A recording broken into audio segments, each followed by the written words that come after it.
From the Major Label Debut Podcast Network, this is MLD News. I'm Graham Wright. AI, two little letters that are making a big splash.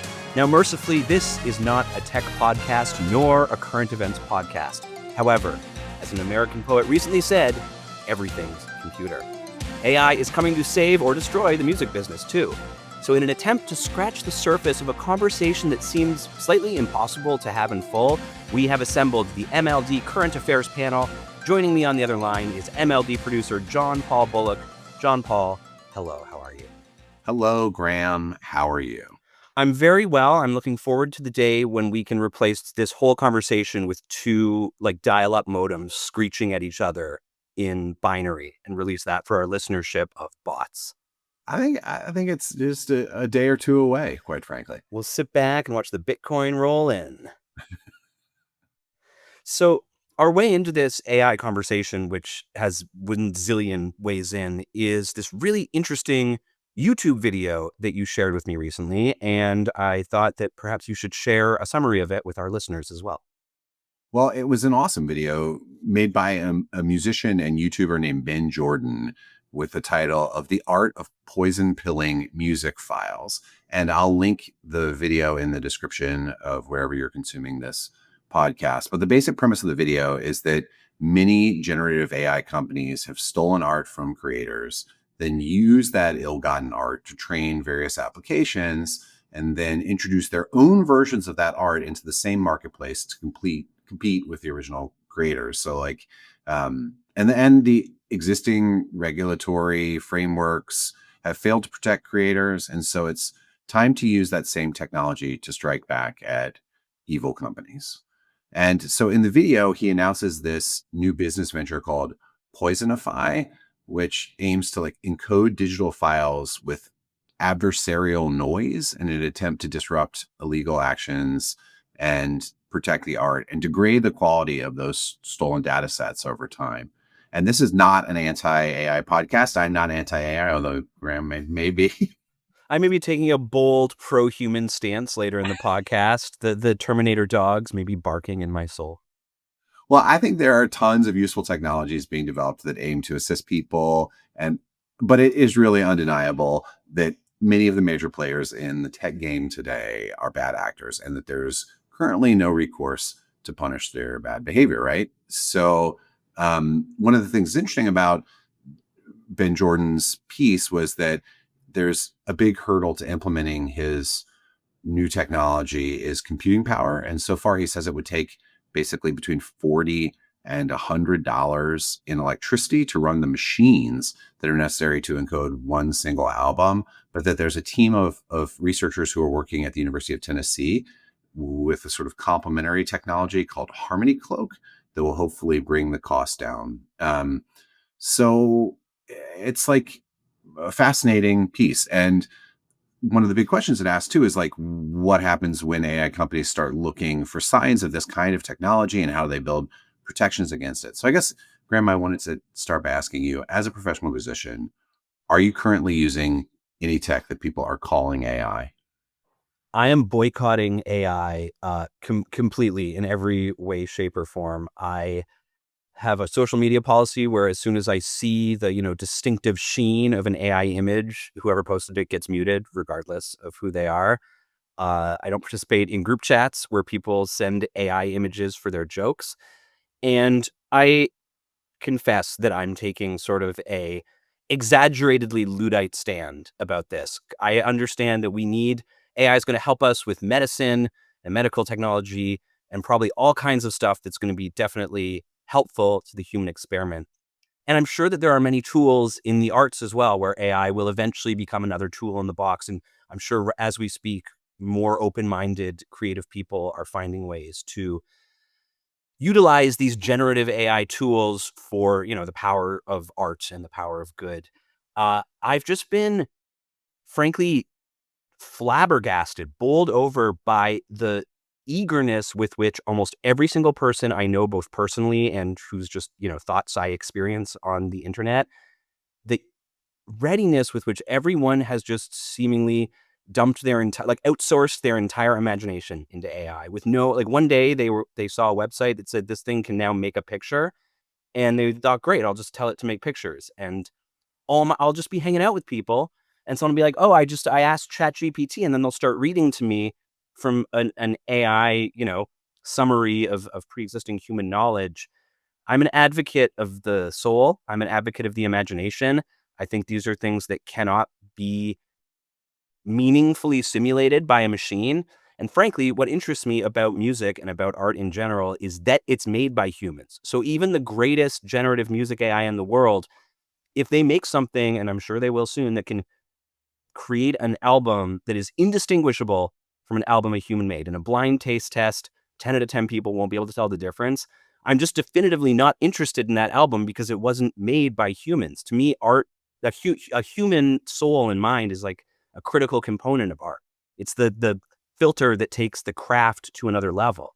And so, like, a computer can certainly make a song, and I'm sure there's lots of streaming services that are salivating at the opportunity to create content that they won't have to pay anyone for. But where I come from, that ain't worth a damn. Well, so does this type of adversarial technology appeal to you? Like striking back? Yeah, I don't want to learn how to do it. And, we're not going to explain how it works on this podcast because I watched the video, but it's like, it's like magic. He shows, okay, here's a song without my stuff, and here's how the AI trains on it and duplicate it. Wow, it sounds just the same. Really impressive stuff. I'm not saying it's not. And then he puts the poison pill malware or whatever in it, and all of a sudden, the thing that comes out the other end of the AI is like atonal, dissonant, fucked up. And so something's happening in there where he's feeding bad information into the computer's brain. That's as much as I think I'm going to understand. And frankly, it's as much as I want to understand. But if there was a Bandcamp alternative or a DistroKid or TuneCore alternative that just offered the option to put this stuff in your songs now, not right now when it costs like 10 to 20 square acres of rainforest to protect one song from AI, but if assuming they find a way to make it sustainable, I would love that. I hate the idea of my soul's work being reduced to a series of ones and zeros as though that can, quantify it. I'm surprised that there haven't been more stories like this. I mean, I remember because of my age when I was growing up in the 90s, there was like the idea of white hat hackers and people who are sort of taking a confrontational stance against evil technology and trying to help their fellow man. And I went to look at this again and prep for our conversation today, and I saw almost 500,000 people have watched it. But when I searched for it, it was kind of harder to find than I have. So I was wondering Hmm. all this stuff is being kind of algorithmically depressed, and that there is a larger movement towards this kind of behavior from smart tech folks. Yeah, I mean, frankly, I'm not terribly optimistic that this is beatable. I think just the twin forces on one hand of music becoming tech, of the corporate end of music, that the commerce end of the art and commerce intersection we talk about here on the podcast, that has become so thoroughly intertwined with tech because tech has money and music doesn't, that the Spotify's of the world are just seem to be completely in charge. And then frankly, and maybe this is like rockist of me, or an old guy thing to say, but it seems to me that broad audiences are essentially being trained to accept more and more generic slop from, and to treat music as just another commodity, as Pepsi Cola that you buy from the store and drink by the gallon. And so it is very easy for me to imagine a scenario 5, 10 years from now, even if not 50, where Spotify, just like the whole internet sucks now, and like Twitter is a wasteland of garbage, and Facebook is a wasteland of mistruth, and Google search results aren't good anymore, et cetera, et cetera. The dead internet theory, I think it's called, or maybe I'm getting that wrong, but No, you're this is right. an internet That is podcast. exactly what it's called. That's exactly what it's uh, called. I could see streaming services and mainstream, music distribution apparatuses being completely overrun with music that is either partially or entirely generative AI. I just hope that means there's always going to be people that want the soul shit, even if it's a small group of weird nerds like me. And it kind of makes me hopeful that a new network is going to be demanded by a certain subset of fans, and it'll be smaller and probably even less lucrative. But I'm kind of looking forward to finding out what's on the other side of this mess we're in right now, you know? Well, I mean, so far I've messed around with a lot of these technologies and I have not found a lot of utility for them in my life.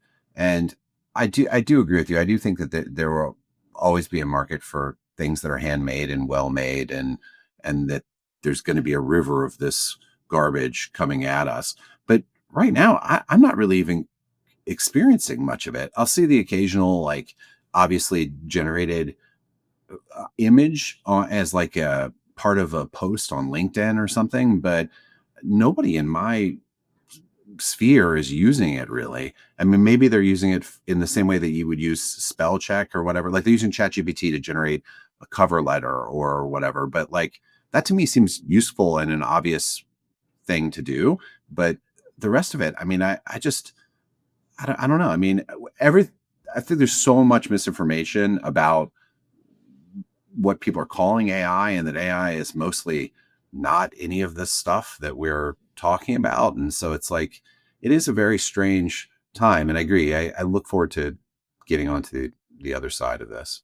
Yeah, it's hard to know, you're right, what even is, a large language model versus a generative this, where everything's, for reasons of duping investors, I assume, being lumped under this umbrella of AI. And there's also the case that, like, the algorithmatization of music listening experience started before AI came along, and AI For is just sure. another step in this thing. And I think, that also makes me sad, the idea that the micro targeting of art is getting to the point. There's a certain subset of people who think the best possible case for art is that they can go to a website and say, I want to watch a movie where this happens. I want to listen to a song that sounds like this.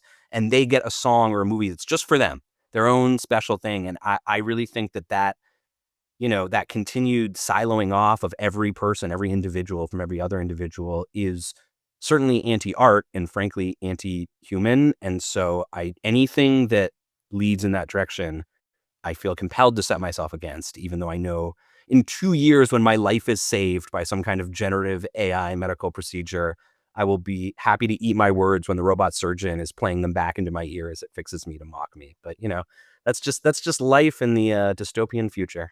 Well, as a final question, let me ask you this. When was the last time, or have you ever seen the 1995 classic film Hacker starring Angelina Jolie and Johnny Lee Miller? I am embarrassed to say that I've never seen it. Well, can we watch that together, or like, together apart across North America, and then have a conversation about how great slash bad it is, and the music, particularly the music, is something I want you to experience. Music made by human hands. This is true. This is true. With all, I think it's mostly like big beat kind of techno music from my memory of it, but so probably a lot of rolling drum machines in there. But Artificial drums, that's AD. right. That was the 1992 version of this podcast. Are artificial drums taking all the soul out of human drumming? Well, speaking of 1992, have you ever seen the classic film The Lawnmower Man, based on the Stephen King short story? No. Any conversation about movies is a conversation where I have to repeatedly embarrass myself with how few movies, especially from the early 90s when I was 8 and not allowed to see a lot of movies. Well, let's watch both of those. I think we should have a double feature: Hackers, Lawnmower Man, double feature. What's your forecast for the future of AI music? I have opined a lot, John Paul, but before we finish, I would also like to hear your heart's truth. Right now, I feel like it is headed towards the way that people consumed music, where it's like you're standing in an elevator, and I think it will destroy the markets for that kind of incidental, music for airports kind of music. That is, I wonder what Brian Eno would have to say about this. But yeah, I mean, in terms of the way that I consume music, and I I just don't see a real role for it in my life. I like a lot of these technologies. It's like it. I think what you like the potential of it coming in and everyone developing emotional connection to slop that was generated by a computer is unlikely to me. I mean, But I do think there will still be a river of that slop coming at us. There's always been slop of one kind or another, I This is suppose. true. I mean, I I saw that Dream Theater, and it's occurring to me that April 1st is recently enough that maybe I got duped by a joke, but I saw a news article that seemed to me genuine that said Dream Theater created a new album using an AI that was trained on Dream Theater. And that is artistically inescapably interesting, right? That a band that's so technically proficient would say, like, what can a computer do to simulate us? And that the tension at that intersection, I think, is really verdant and really interesting. So, maybe I'm being too dismissive. no, I don't think so. I mean, I think we're right to be skeptical and right to embrace technologies like this. And also, I just love that this guy, Ben Jordan, is like, I'm going to use whatever legal method I can to protect myself and my peers. And it is the kind of punk rock ethos that I support. And I'm glad. I would love to have him on the podcast if we can get him on. I'll reach out to him. That would be really interesting. I would love to hear because he's not like me. He's not taking a Luddite stance. He's simply trying not to get ripped off and screwed over, which is, I also support. Totally not contribute any more to the problem, which I think is a reasonable stance to take. I agree. Well, John Paul, thank you for a stimulating conversation about a topic that is ever present and unavoidable, much as I would like to avoid it. And I'm sure we'll be talking about it again one way or another on Major Label Debut. But in the meantime, listeners, if you have thoughts, feelings, links, stories about this and general, music, tech, AI topics, please send them to us on all of our various social media accounts. Get in touch. I just want to know what people are thinking about this. I have no idea if I'm out on an island by myself or if I'm the head of an army of humans. So volunteer to join my fight on Instagram, which is mostly powered by AI. This has been your MLD News. I'm Graham Wright, joined as always by MLD producer and my good friend, John Paul Bullock. John Paul, thank you. Thank you, Graham. Our podcast is edited by human hands, the human hands of Josh Hook, a man with a great degree of soul. Our theme music is by Greg Alsop. As always, I entreat you to like the podcast, follow the podcast, juice the algorithm, which I have just spent the previous 15 minutes talking shit about. You have to make up for my bad behavior, and we appreciate it. Thanks for listening to Major Label Debut. We will be back soon with more tales from the intersection of art and comics. Bye. Bye.